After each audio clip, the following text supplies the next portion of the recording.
In barely a decade, the U.S. and China have moved from tacit alignment to existential rivalry. The convergence of crises, now being referred to as the Polycrisis, impacts that rivalry and is impacted by it. The U.S. and China are openly preparing for war, a war that could all too easily escalate into World War III. Earlier commentaries in this series on the Polycrisis and the Global Green New Deal have described the innumerable wars, conflicts, and geostrategic ploys among great and lesser powers that mark the period of Polycrisis.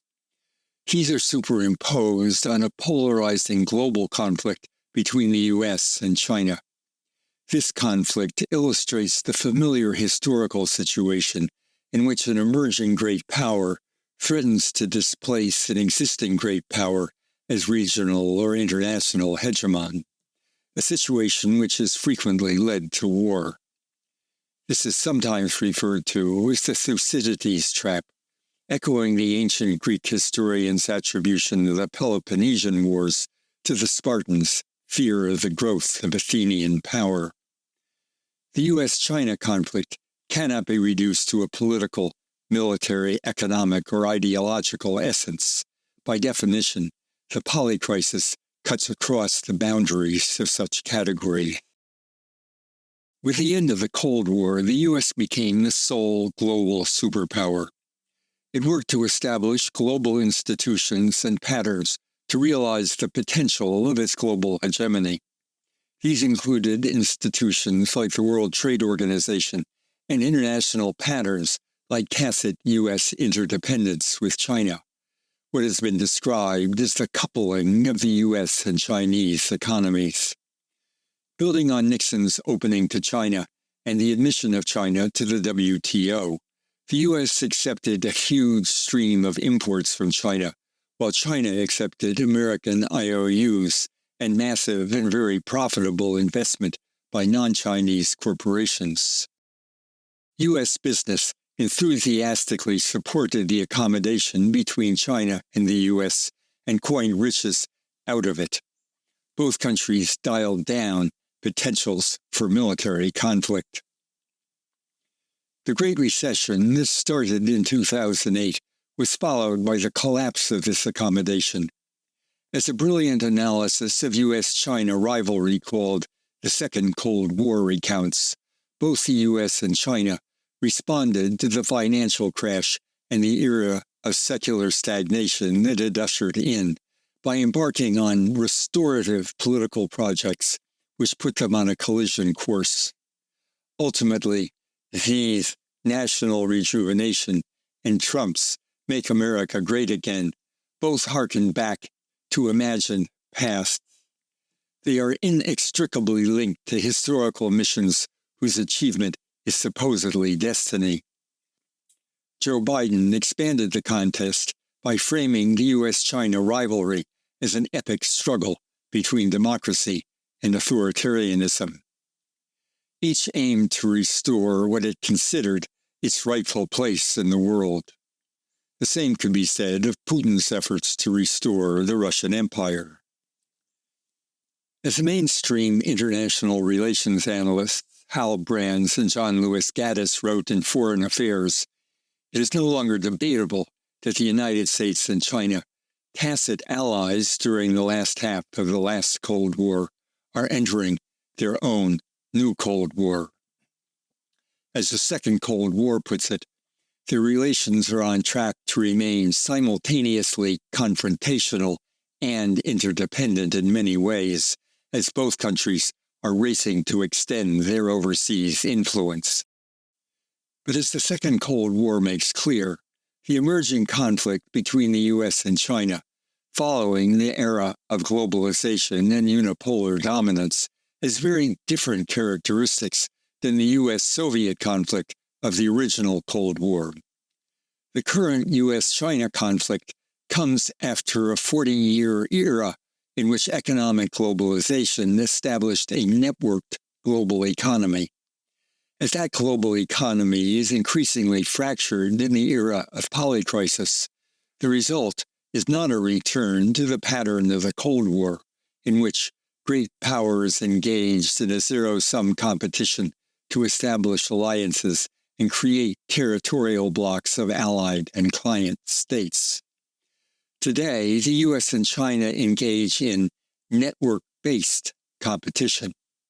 Increasingly, the U.S. and China compete for centrality in four interrelated transnational networks: infrastructure, digital, production, and finance. Controlling nodes in these networks can anchor people, resources, and places into an American or Chinese sphere of orientation. The goal, in short, is to hegemonize transnational networks within a fragmenting but still transnational political economy. An article in the Financial Times on China's plan to reshape world trade on its own terms describes how China is accelerating efforts to construct an alternative trade architecture that is insulated from U.S. influence and centered upon the developing world. In this, Beijing's main strategy is to capitalize on ties with the Global South, fostered through its $1 trillion Belt and Road Initiative, an investment program launched in 2013 that counts more than 140 countries in Asia, Africa, Latin America, and elsewhere as its participants. The architecture under construction revolves around a China-centric network of bilateral and regional free trade agreements, which allow for trade at low tariffs while also promoting direct investment flows.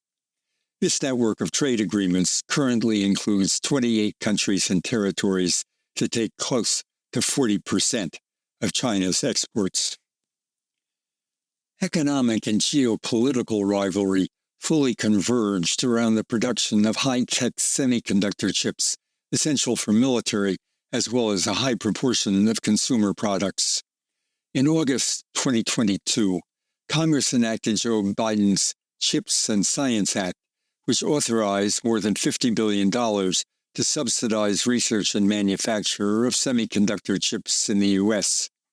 Then, on October 7, 2022, in a stunning reversal of free trade principles, Biden promulgated stringent export controls openly intended to disrupt China's ability to obtain advanced computing chips, develop and maintain supercomputers, and manufacture advanced superconductors.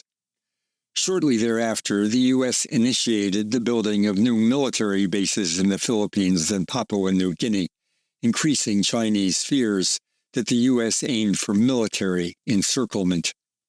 Meanwhile, geopolitical and military tensions erupted around Taiwan, which happens to be the major source of advanced semiconductor chips. The banning of high-tech chip sales to China was rapidly followed by a series of militarized confrontations that illustrate the classic dynamics of escalation. In early 2023, a Chinese balloon observed floating over the U.S.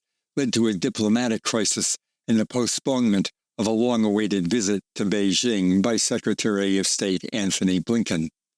This was followed by intensified naval and air incidents. A chronology summarized such provocative military maneuvers in areas near China, Japan, and Taiwan in 2023. Nearly every day, China and/or the United States deploy combat ships and planes in the South China Sea and in areas near Japan and Taiwan to demonstrate resolve and intimidate their rivals. These actions include large-scale U.S. naval exercises in the South China Sea, as well as recurring Chinese air and sea maneuvers in areas near Taiwan. While officials on both sides typically claim their forces are merely conducting normal training exercises, these mock combat drills, often conducted in the vicinity of opposing forces, send an unmistakable signal of hostile intent. As it did in the days following then House Speaker Nancy Pelosi's August 2, 2022 visit to Taiwan, China continued in 2023 to conduct near-daily deployments of combat ships and planes in the area surrounding Taiwan.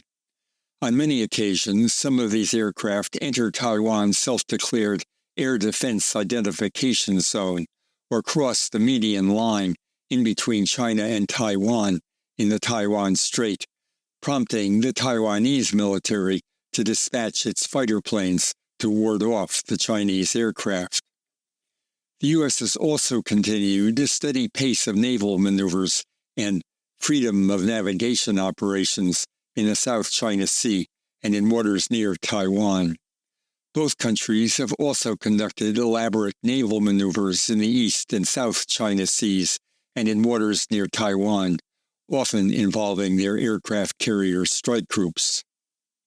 After one such incident, New York Times columnist Thomas Friedman warned that the smallest misstep by either side could ignite a U.S.-China war that would make Ukraine look like a neighborhood dust-up. The escalating conflict is also drawing in other nations from around the region and even around the globe.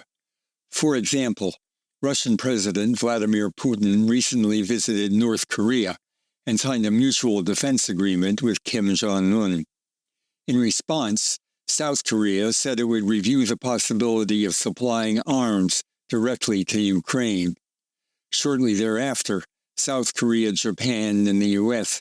launched large-scale joint military drills called Freedom Edge, involving Navy destroyers, fighter jets, and the nuclear-powered U.S. aircraft carrier Theodore Roosevelt, aimed at boosting defenses against missiles, submarines, and air attacks. North Korea charged such drills show the relationship among the three countries has developed into the Asian version of NATO. Similar escalatory dynamics have involved the Philippines, the Solomon Islands, Papua New Guinea, Fiji, and Tonga. As the U.S., South Korea, and Japan held a tripartite summit, Mike Mochizuki of George Washington University said that their growing network of alliances would cause not so much a stable peace, but a deepening geopolitical divide between the U.S. allied network on the one hand and China, North Korea, and Russia on the other hand. As Michael Clear has written, the thrust toward U.S.-Chinese conflict is driven both by the escalatory dynamics built into those disputes and by bellicose domestic pressures from powerful political and industrial factions that view intense military competition with the other side as attractive and necessary. In both the U.S. and China, vast military-industrial operations have blossomed, fed by mammoth government disbursements intended to bolster their ability to defeat the other's military in all-out, high-tech combat. In this hothouse environment, military bureaucracies and arms makers on each side have come to assume that perpetuating an environment of mutual suspicion and hostility could prove advantageous, leaving key politicians ever more obliged to shower them with money and power. The U.S. Senate and House approved a record defense policy bill that authorized $886 billion in military spending in 2024, $28 billion more than in 2023, with most of the increase designated for ships, planes, and missiles intended primarily for a possible future war with China. A similar dynamic, according to Clare, fuels the funding efforts of top Chinese military-industrial officials, who no doubt are citing evidence of Washington's drive to overpower China to demand a reciprocal buildup, including nuclear weapons. And in both countries, various political and media figures continue to benefit by harping on the Chinese threat or the American threat, adding to the pressure on top officials to take strong action in response to any perceived provocation by the other side. In June 2024, the U.S. House of Representatives approved $500 million in foreign military financing for Taiwan, along with $2 billion in loans and loan guarantees to strengthen military deterrence against China. The U.S. also approved $300 million in spare and repair parts for Taiwan's F-16 fighter jets. In response to U.S. arms sales to Taiwan, in July, China suspended talks with the U.S. over arms control and nuclear proliferation. Geopolitical struggles for hegemony are nothing new.